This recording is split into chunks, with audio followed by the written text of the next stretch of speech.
Okay, so here we are with Medal of Honor Warfighter, and you're listening to Kentucky 4-Shot. So, basically what you're going to hear is this game sucks. Personally, I'll just tear it off the bat. I enjoyed it. The single player is unbelievable. The multiplayer is where you kind of get let down on this one. Okay, so the big thing you're going to ask is, what do I like about this game? And why do I think it got underrated? Well, there's a few things. I mean, it's got a lot going for it. It's a modern shooter. It's got your red dots, your illuminated reticles, crap like that. It looks pretty good, and I mean, on top of that, you're looking at, the environment keeps changing. You're at night, you're at day, it's desert, it's raining, it's dark. It changes a lot, so that helps add to the package. So the few things that really stand out about this game that kind of separate it from me, at least make it stand out for me, is the cover system, the alternate or backup sights, and being able to select semi or fully automatic for the firearm you're using. So let's start with the cover system first. Basically how this works is you can get behind any kind of cover, crouch down, whatever, and if you hold the alternate key, at least for PC, you automatically, it keeps you locked and aiming down the sights, so you're not having to hold the right mouse button down. Now if you peek with the A to peek left, or D to peek right, or even W to peek above if you're crouching, I love it. I feel like it actually added a lot to it. I've seen a lot of cover systems in games. I didn't like how Brothers in Arms put you in third person. I think that kind of detracted from the overall experience. I feel like this cover system keeps you in the moment. You're staying first person, but you are being able, you're not having to try to do too many keys at once to try to get, to accomplish that. The second thing that really kind of was a shoe-in for this was a little bit different was the alternate sights. Now, I know Call of Duty and some others have done that. I don't know who was first. All I can say is it really fits in this game. It really works well. It's smooth. All you do to change it, at least for PC, is you hold in the right mouse button to where you aim down the sights, and you just click the scroll wheel, and it flips. Now on this one, the rifle I'm showing right now, it's between the red dot that has a zoom lens on it and one that doesn't. On another rifle later on, you've got an ACOG sight, I believe, and you actually, when you go to alternate the sight, it's where they've got the 45-degree angle iron sights down the top rail. So if you're like me, I actually prefer iron sights. It just feels more natural in games. I don't know why. Just one of my quirks I have. That's one little issue I have about this game, is everybody and their brother has a red dot. Even when you pick up an AK, most of the time you're going to find a red dot or some kind of reflex sight. I understand you're fighting an army, but that's beside the point. So anyway, on to the next one. The ability to switch between fully automatic and semi-automatic on your firearm. Don't know why developers in recent years have just forgot about that. They feel like they just keep everything locked on fully automatic, and you click at a slower pace to try to get semi-automatic. I can do that. I understand that. It's easier, but I feel like it adds so much more to the experience if you can just flip it between one or the other. Because personally, it seemed like in this game at least, I stayed on semi-automatic, and that's another thing I want to bring up. I don't know what it is about the way the system works, but the actual gunfights in this are so satisfying. I don't know what it is. I mean, I'm not that good of a shot, and it seems like I come up with headshots basically most of the game. And that's another thing about this game too, is most games, when I try to get into them, for me at least, I have to mess around with the sensitivity on the mouse, on the end game, to even be able to hit anything.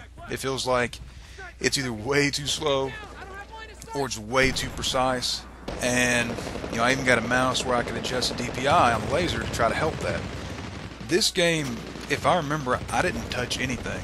I jumped in, and for me, everything worked.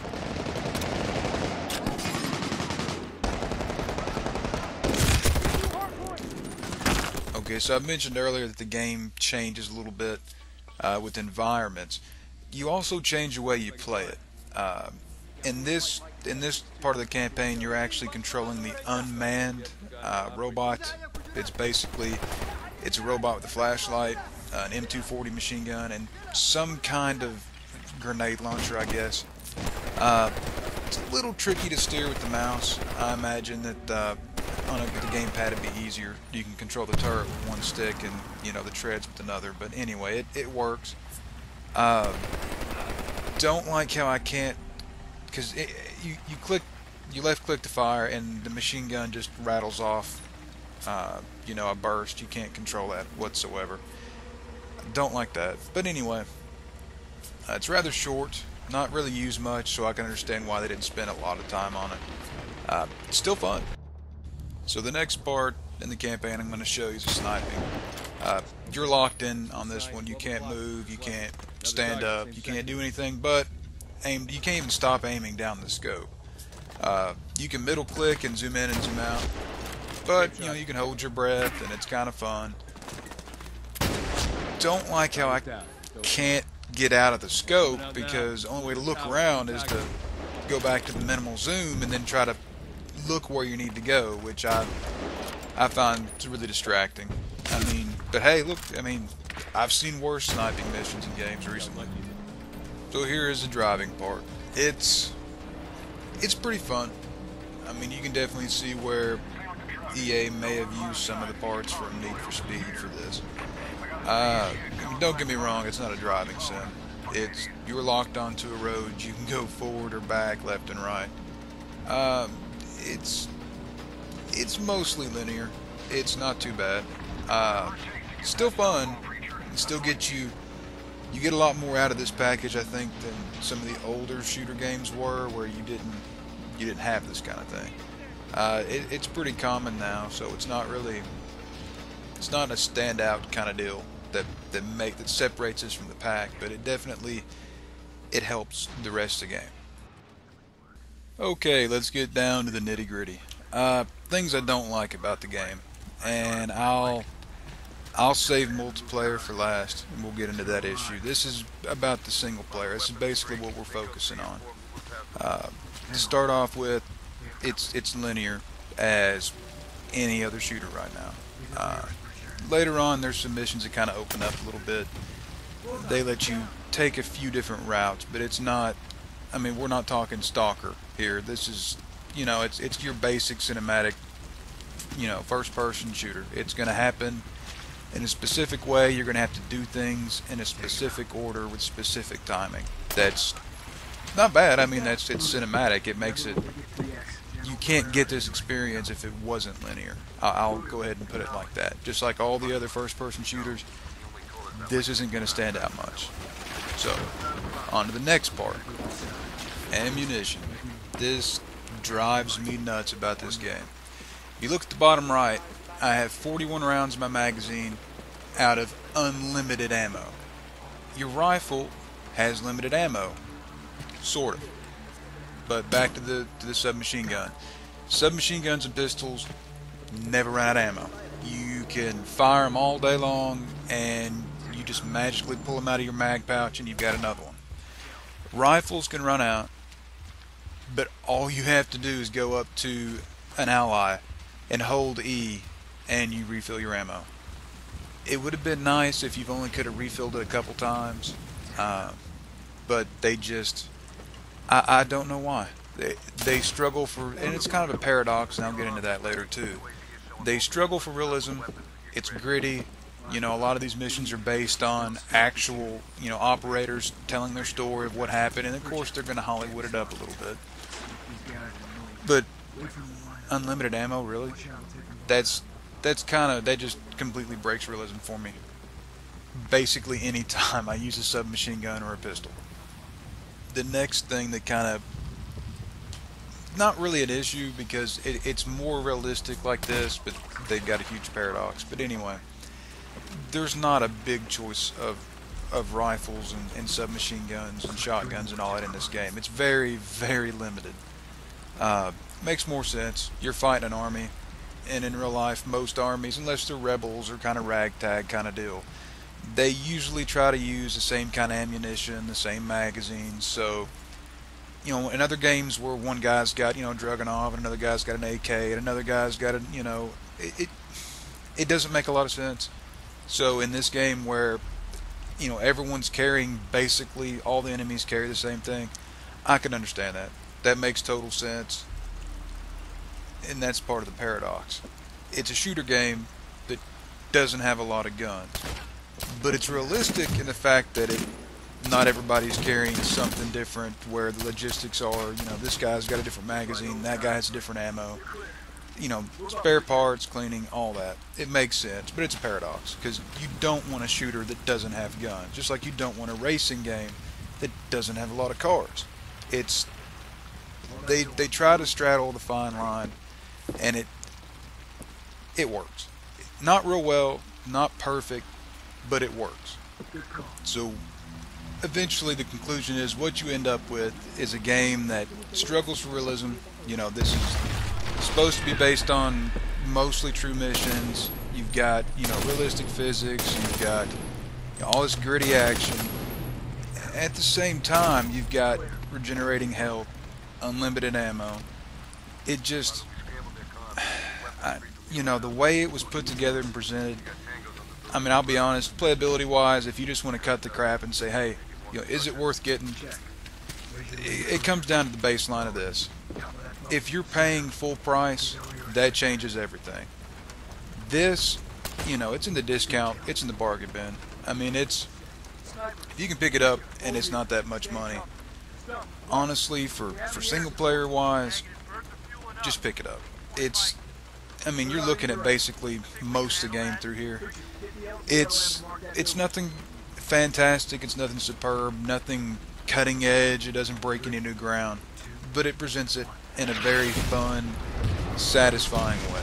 I mean, like I said, there's nothing more, what's more fun than popping into a game, grabbing cover, popping up, taking a few pot shots, getting headshots, switching between your different alternate sites. You're going to be driving a car, you're going to be gunning in a helicopter, you're going to be on a boat, you're going to be in the rain and the flood, on a beach. I mean, you just kind of, there's so much to this, it's just fun. Basically, bottom line. Do I recommend it? Single player wise, yeah. And as far as multiplayer goes, I'll go ahead and put it like this. Most of the community has moved on. There's not a lot of players on the servers. Most of them are empty by now. I got on, and what you're looking at when you first try to join, you level up pretty quick, you unlock some guns, but you're stuck with the red dot sight on, I believe it's an M16, I could be wrong, and you just got to go with it. Everyone else has all the guns unlocked by now, so they're starting with a huge advantage. They have, all the perks, and you're having to just start out. It's, as far as multiplayer goes, I had some hit detection issues. I mean, it's nothing new. It's nothing we haven't seen before. But as far as multiplayer goes, I mean, again, you're looking at mostly empty servers. Depending on where you live, my ping wasn't moderate. It wasn't bad. There's worse ping, but it just empty and barren. It's spring 2013, and the game has hit its peak. It's done. It's on the back stretch, and you're looking at right now. It's bargain price. All the patches should be out, but then again, you are missing out on the multiplayer. Can't say if multiplayer was good when it came out. Honestly, most reviews I've seen for this game have just been horrible. Bad enough that you don't even want to look at it when you're in the store. Like it's just bad. Personally, like I said, end of the game, end of the story, what did I think about it? I think it could have been better. I think it could have been a lot worse. I've certainly experienced a lot worse. So, single player wise, bargain bin price, grab it, enjoy it. Don't really worry too much about multiplayer. Maybe you'll have better luck than I did, but as far as, is it enjoyable? Yes. Is it groundbreaking? No. So, conclusion, pick it up. It's not going to kill you. Thanks for listening. It's Kentucky Poor Shot. Please rate and comment and subscribe if you like it. Thanks.